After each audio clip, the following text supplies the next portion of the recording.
বীর অনেকে হতে পারে, বীরশ্রেষ্ঠ হতে পারে হাতে গোনা কয়েকজন। বাংলাদেশের স্বাধীনতায় আছে এমন 7 জন বীরশ্রেষ্ঠ, অথচ স্বাধীনতার 54 বছর পর বীরশ্রেষ্ঠদের বীরত্ব গাথা অনেকেই ভুলতে বসেছে। 7 বীরশ্রেষ্ঠ সম্পর্কে বিস্তারিত জেনে নেওয়া যাক। শুরুতেই বীরশ্রেষ্ঠ মতিউর রহমান। মুক্তিযুদ্ধ শুধু স্থলভাগই হয়নি, হয়েছে আকাশপথেও। সেই আকাশপথের সবচেয়ে বড় নায়ক ছিলেন বীরশ্রেষ্ঠ মতিউর রহমান। নরসিংদীর রায়পুরা উপজেলার এই কৃতি সন্তান ছিলেন পাকিস্তান বিমান বাহিনীর একজন ফ্লাইট লেফটেন্যান্ট। 1971 সালে লড়াই শুরু হলে সে পদে থেকেও অসীম ঝুঁকি ও সাহসিকতার সাথে ভৈরবে একটি ট্রেনিং ক্যাম্প খুলেছিলেন মতিউর রহমান। সেখানে তিনি বাঙালি যুবকদের প্রশিক্ষণ দিয়েছিলেন। 1971 সালের 9 মে করাচিতে কর্মস্থলে ফিরে গিয়ে বিমান দখল এবং সেটা নিয়ে মুক্তিযুদ্ধে যোগদানের সিদ্ধান্ত গ্রহণ করেন। সেটা করতে গিয়ে শিক্ষানবিশ পাইলট রাশেদ মিনহাজের সাথে ধস্তাধস্তির এক পর্যায়ে মতিউর রহমান বিমান থেকে ছিটকে পড়েন এবং প্রাণ হারান। তার অসীম বীরত্ব সাহস জুগিয়েছিল মুক্তিকামী সকল বাঙালিকে। মতিউর রহমান যদি বাংলাদেশের আকাশে মিশে থাকেন, বীরশ্রেষ্ঠ ইঞ্জিনিয়ার রুহুল আমিন মিশে আছেন বাংলার জলে।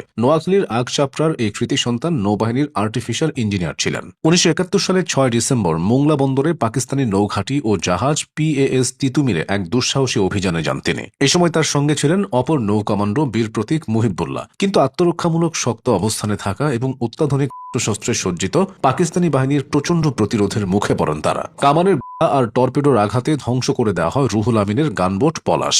এ ঘটনায় শহীদ হন বীরশ্রেষ্ঠ রুহুল আমিন। 10 ডিসেম্বর স্থানীয়রা রূপসা নদী থেকে তার নিথর দেহ উদ্ধার করে ফেরিঘাটের পাশে সমাহিত করেন। আসা যাক বীরশ্রেষ্ঠ ক্যাপ্টেন মহিউদ্দিন জাহাঙ্গীর প্রসঙ্গে। বরিশালের বাবুগঞ্জের এই কৃতি সন্তান পাকিস্তান সামরিক বাহিনীর ইঞ্জিনিয়ারিং কোরের সদস্য ছিলেন। মুক্তিযুদ্ধের সময় সহযোগী সহ ক্যান্টনমেন্ট থেকে পালিয়ে পশ্চিমবঙ্গের মালদহ জেলার মেহেদিপুরে মুক্তিযোদ্ধা ক্যাম্পে যোগ দিয়েছিলেন তিনি। চাঁপাইনবাবগঞ্জ দখলের নেতৃত্ব ভার দেওয়া হয় তাকে।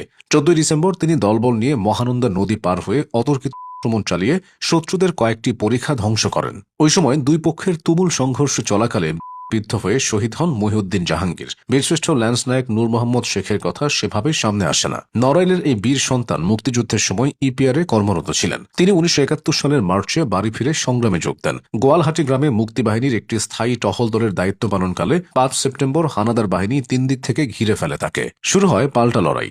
আক্রমণে টিকতে না পেরে ঘাতকদের বুলেটে প্রাণ হারান তিনি। বীরশ্রেষ্ঠ সিপাহী হামিদুর রহমানও মিশে আছেন বাংলাদেশের স্বাধীনতায়। যশোরের এই বীর সন্তান মুক্তিযুদ্ধের সময় তৎকালীন সেনাবাহিনীর সিপাহী ছিলেন। মৌলভীবাজারের ধলই সীমান্তে পাকিস্তানি বাহিনীর একটি ঘাঁটি দখলের জন্য লড়াই করেছিলেন হামিদুর। সে লড়াইতে 1971 সালের 28 অক্টোবর শহীদ হন হামিদুর রহমান। তার সহকর্মীরা ত্রিপুরার আগরতলা থেকে 125 কিলোমিটার দূরে ঢালাই জেলার আম্বাসা গ্রামের জঙ্গলের মধ্যে তাকে সমাধিস্থ করেন। স্বাধীনতার 36 বছর পর 2007 সালের 11 ডিসেম্বর মিরপুর বুদ্ধিজীবী কবরস্থানে দাফন করা হয় বীরশ্রেষ্ঠ হামিদুরকে। বীরশ্রেষ্ঠ ল্যান্স নায়ক মুন্সি আব্দুর রউফ ফরিদপুরের কৃতি সন্তান। তিনি সংগ্রামের সময় ইপিআরে কর্মরত ছিলেন, কিন্তু দেশের টানে